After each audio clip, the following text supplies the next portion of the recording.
E aí, pessoal, tudo bem com vocês? Como é que vocês estão? Comecei a jogar esse negócio aqui que vocês estão vendo. Daqui a pouco, quer dizer, daqui a pouco não, mas mais cedo ou mais tarde vai ter vídeo com as minhas impressões sobre o jogo e tal. E vamos falar sobre esse meu post aqui.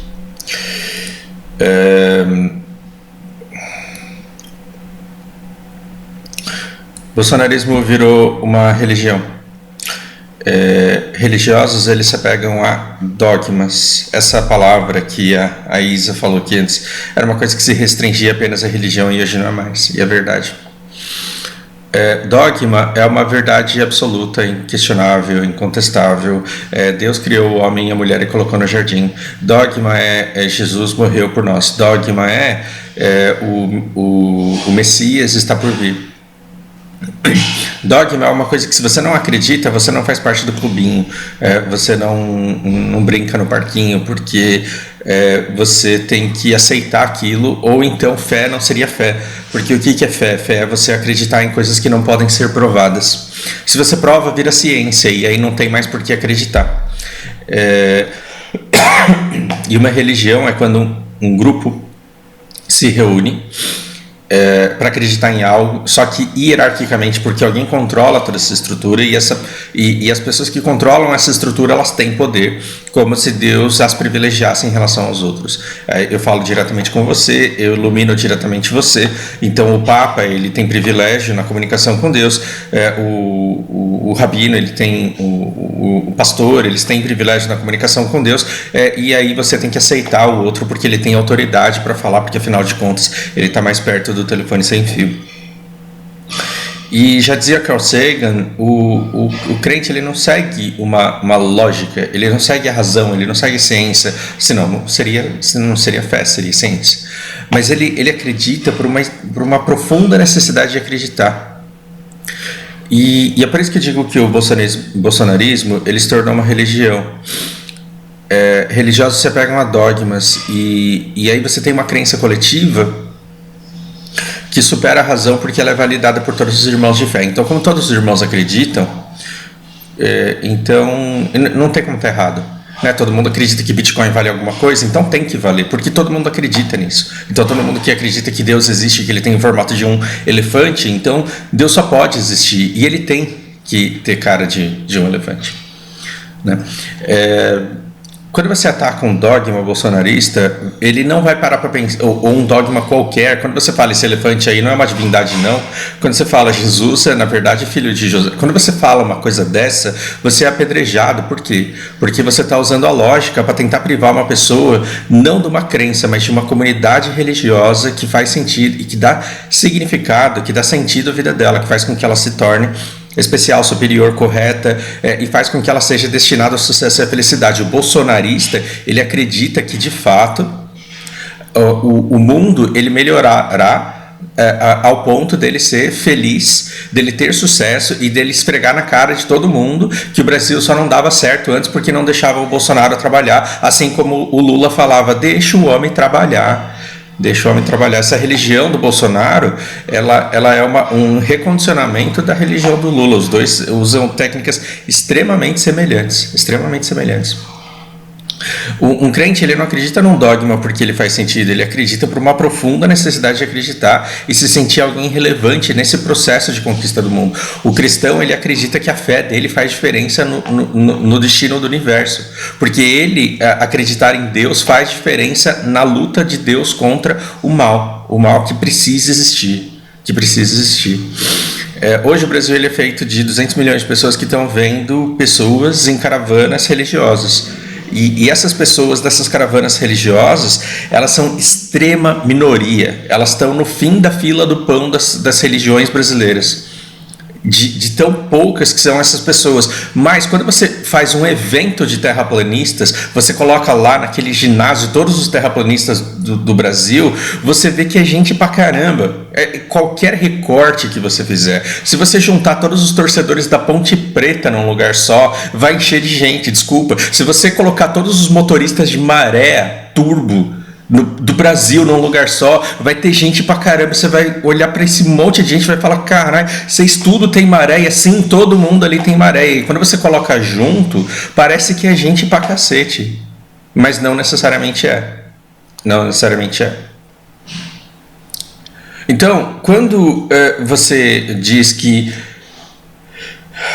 é uma religião, perceba, você tem que ter um mal, qual que é o mal? É o STF, e o mal, ele nunca é mal de maneira objetiva, Eu tenho esse vídeo para recomendar para vocês, gente. Existem ex-pastores, ex-consteladores familiares que acreditavam de verdade naquilo enquanto trabalhavam. E quando eles saem, eles falam, meu Deus, eu estava cegado. Cegado por quê? Por todo mundo que fazia constelação familiar. Ela era uma cliente e se virou consteladora, é como se uma fiel se tornasse pastora e não percebesse que na verdade ela estava extorquindo os fiéis sem perceber e fazendo parte de um negócio muito maior do que ela, sem perceber que ela estava sendo manipulada e usada num negócio muito maior do que ela. Então veja que absurdo. E aí você tem essas 200 milhões de pessoas e são, quer dizer, essas 200 milhões de pessoas olhando a seita lá no meio reunida. E essa seita, ela é do bem contra o mal. Ela é do bem contra o mal, porque se você acaba com o mal, se você tira aquela pessoa do STF, tá todo mundo lá por causa daquela pessoa do STF. Aí quando você tira essa pessoa do STF, todos os problemas naturalmente se resolvem porque o bem prevalece.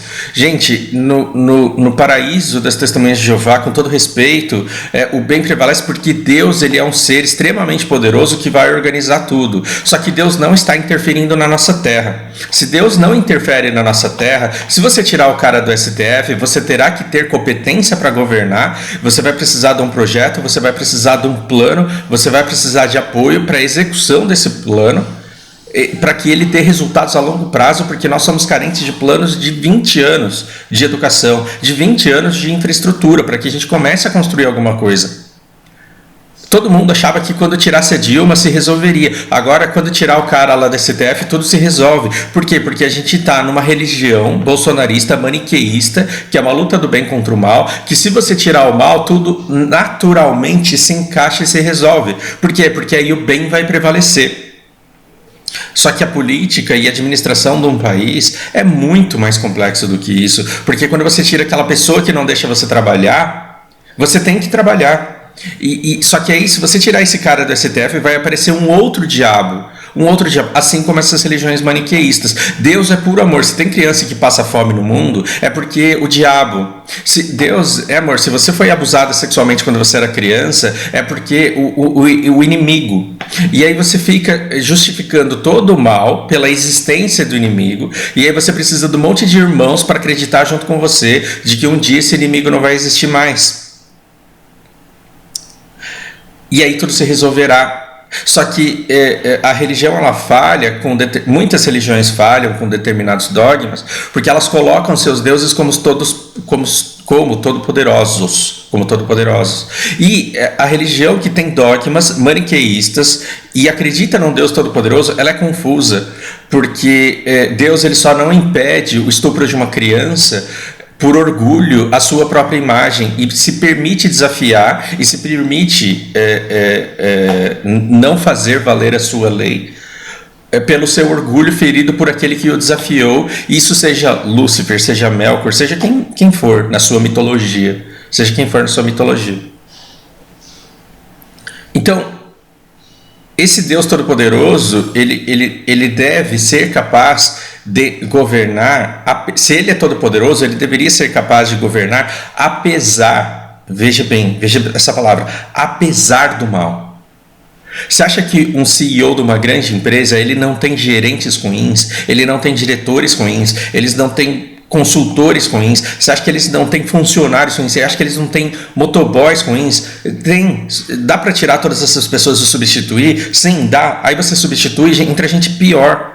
E o CEO, ele não pode ficar, eu sou CEO da empresa, mas a minha empresa dá prejuízo porque o motoboy não sei o que, porque o diretor não sei o que, porque o consultor não sei o que. Não, cara. O CEO, ele tem que levar em consideração todas essas variáveis, todas essas variantes, e ainda assim conseguir lucro, e ainda assim conseguir fazer a empresa crescer, e ainda assim ter um negócio de sucesso. Por quê? Porque ele sabe daquilo que existe de ruim, e de forma política, não juntando um monte de gente para falar que me apoia, de forma política, de forma inteligente, ele consegue equilibrar todos os interesses para conseguir o que ele quer. E se o CEO ele precisa que uma galera se reúna no Vale do Anhangabaú para dizer eu valido a gestão do meu CEO, é porque ele é incompetente, porque se ele fosse competente, nem dessa aglomeração de apoio, dessa manifestação de apoio ele precisaria, porque ele não estaria numa situação de conflito em primeiro lugar.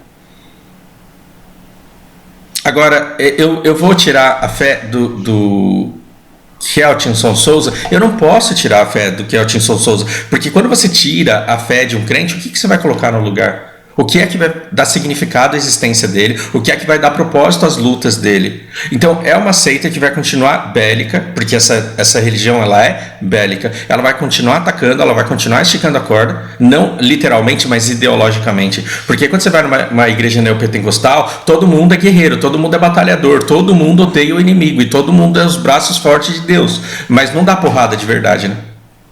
E a gente tem também um discurso de vai e vem, que não tem por objetivo, de fato, atacar. Ele tem por objetivo demonstrar força e fazer barulho, juntar todo mundo e falar assim, essa muvuca aqui é do Senhor. E isso virou uma religião das mais porcas possíveis. Aí você fala, Bolsonaro não presta. Bolsonaro é inteligente. Ele não aplicaria essa estratégia se essa estratégia não desse certo e se nós não fôssemos tão órfãos de um cristianismo como nós somos. E porque a gente não tem um cristianismo, porque o Brasil ele não é mais cristão, ele é neopentecostal no máximo. Porque a gente não tem um cristianismo raiz aqui, você sente falta de uma crença que te coloque no maniqueísmo, numa dicotomia de bem e mal, e você quer estar do lado certo. Para quê? Por que você quer estar do lado certo? Para se sentir alguém relevante, para se sentir especial, superior, correto, destinado a esse sucesso. Então, se a gente quer unificar esse nosso país, a gente não tem que lutar contra a seita A, gente tem que criar a seita B. E o que me dá esperança, o brasileiro ele é extremamente suscetível a seitas. Então, se a gente criar uma seita que leve as pessoas no caminho correto, a gente vai poder ter, por exemplo, pastores, consteladores, que vão olhar e vão falar, caralho, eu me dizia cristão e ficava fazendo arminha, caralho, eu me dizia cristão e ficava pregando ódio todos os dias. Se você chega para essas pessoas com uma seita melhor do amor, da união, do real progresso, do estudo das elites e não, aí é demais porque a gente não tem educação para isso. Lembra, a gente precisa de um projeto de 20 anos. Mas se você chega com uma proposta B, talvez você comece a levar. O confronto não vai resolver nada. E aí, assim, sim, eu respeito a tua crença. Eu respeito a crença de todo mundo. Eu só não acho que isso seja produtivo para a sociedade. Você pode ser da religião que você quiser. Eu respeito a sua crença, mas eu não acho que essa crença vai levar a gente para algum lugar melhor do que a gente está. Pensem a respeito disso aí. E porra, eu morri, cara. Que triste. Todo mundo convenciona que só burro consegue morrer desse jogo. Então descobrimos algo sobre mim aqui. Por hora é isso, grande abraço.